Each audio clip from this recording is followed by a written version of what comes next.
আমি ভিক্ষা করে ফিরিতেছিলেম গ্রামেরই পথে পথে। তুমি তখন চলেছিলে তোমার স্বর্ণরথে। অপূর্ব এক স্বপ্ন সম লাগতেছিল চক্ষে মম। কি বিচিত্র শোভা তোমার, কি বিচিত্র সাজ! আমি মনে ভাবতেছিলেম, এ কোন মহারাজ? আজি শুভক্ষণে রাত পোহালো। ভেবেছিলেম তবে আজ আমারে দ্বারে দ্বারে ফিরিতে নাহি হবে। বাহিরে হতে নাহি হতে কাহার দেখা পেলাম পথে।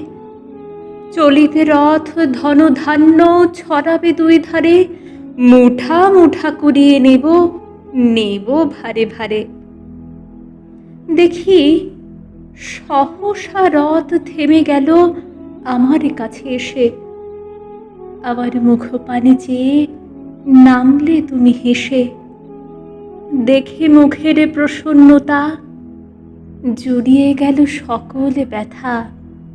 হেন কালে কিসের লাগে তুমি অকস্মাৎ, আমায় কিছু দাও গো বলে বাড়িয়ে দিলে হাত।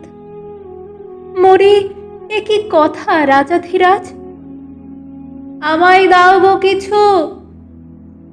শুনে ক্ষণকালের তরে রইনু মাথা নিচু। তোমার কি বা অভাব আছে ভিখারি ভিক্ষুকের কাছে? এ কেবল কৌতুকের বসে আমায় প্রবঞ্চনা।